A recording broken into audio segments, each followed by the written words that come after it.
And you can see here our show up rate.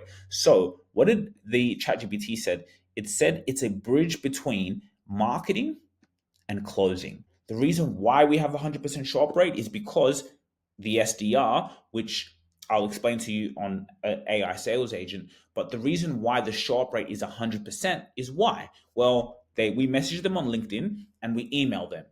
Okay, when you message them on LinkedIn and email them, what are they going to do? Yes, the message may have incredible value, but they're going to go on your LinkedIn profile. They're going to Google you because at the end of the day, business and relationship is all about trust. How can I trust you? I don't know who you are. Yes, your message has great value, but who are you? But this is that gap between the marketing and sales and the closing is when they go on our profile and when they Google me and how that message is represented. There is so much content, there is so much authority that I don't look like a beginner. I look like an expert. We look like people who have been in the field. You can see who our clients are, the work that we're doing. So the show up rate is 100% because the brand is built so well. Even between the meeting, from when they book in that meeting to when they show up to that meeting, we're able to email them nicely, provide them and show them content, show them podcasts that we've done with other CEOs. So it builds up the credibility. So the curiosity is incredibly high. So that leads to a high show up rate. If your show up rate is below 70%, then you got to Google yourself and see what comes up. You got to look at your brand, look on your LinkedIn, look on the company, right?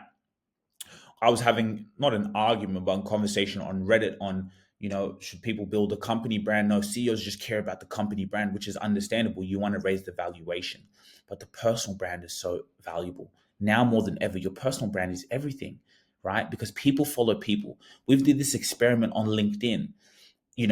A personal brand of the CEO that grows 10 times more than the company brand, like 3 times more. I've done this myself because people follow people, and the statistics on that, people follow personal brands and company brands. But when you build up the personal brand, it leads to the company valuation and increases the company.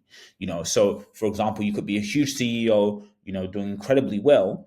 You have, even SDRs, not necessarily even messaging on your account. It could be just the company, or you have SDRs managing their own accounts but leading back to the company. But here's where it plays. So I'll tell you a little story. Patrick Bet David. This is a great example. Patrick Bet David. Let's Google him. Patrick Bet David owns, is killing it in the game, right? Owns a huge company, multiple companies, right? So this is an example of exactly what I'm talking about. I liked a post on LinkedIn. I liked one of his posts on LinkedIn.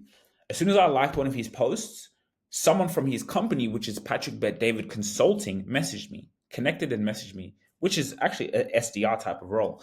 And then they said, hey, I saw you like the post of our CEO, Patrick Bet David.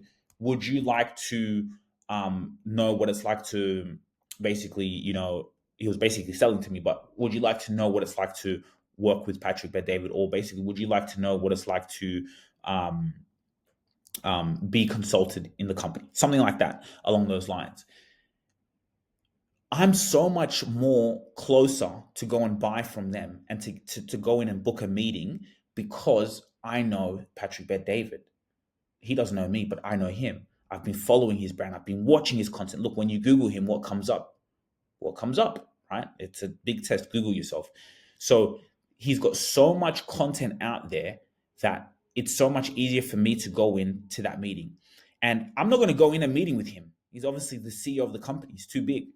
But I'll go into the company now, still get dealt with his team. Potentially they have events where that's probably an upsell. You get in, they consult with you, they help you because it's valuetainment. It's his company. I feel a part of it. I know the CEO. I've been watching. I'm not going to be even in the room with him at that time, but I know of the CEO and I'm inspired by who he is, the founder. But I'll come into the company and I'll be their client because of that.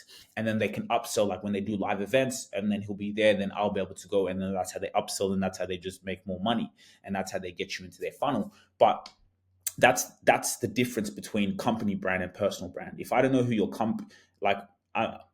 if I don't know who the CEO is and I don't know who the company is, then it may be a longer sales cycle for me to close. But when you build a personal brand, it shortens the sales cycle in a massive way. It shortens it hugely because the trust is already built. That's why it's so valuable forever now for CEOs to build a personal brand. So that's why the show up rate is high, because then they've built, they can see who I am. They can go in and listen to my podcast. Another quick example: I messaged someone, again, not me, but our sales SDRs, which now AI is doing. SDRs going in, finding our target clients, and message one of them and was like, hey, yes.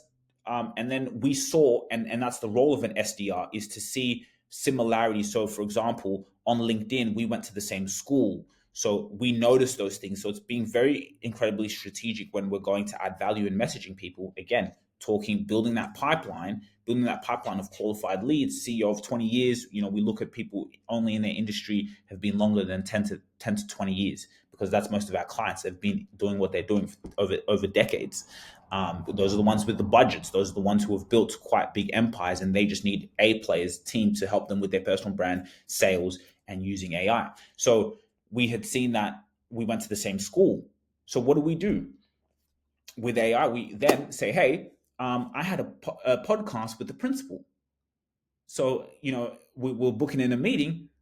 Go in and have a listen to the podcast that we did with the principal. I think you get incredible value of it. Yeah, I'll go in and listen to your podcast. Even before talking to you much, let me go in and listen. When I'm not in the room and when we're sleeping, he's going in and listening to a podcast of me and interviewing someone. But then he's in the funnel, because now he's watching, and then he's seeing the way we speak, seeing what we do, saying, wow, if they're doing that for that person, imagine what they could do for me. So the trust skyrockets through the roof. He's listening to my content when I'm sleeping. So then when it's time to show up for the meeting, that's incredibly high, because it's like, wow, I'm already kind of bought in a little bit. So that's the power of marketing and sales. You see, when I did that interview didn't make us money at the time. It's podcasting, marketing, it's a long-term game. That interview didn't make me money at the time, and it was about 8-9 months ago.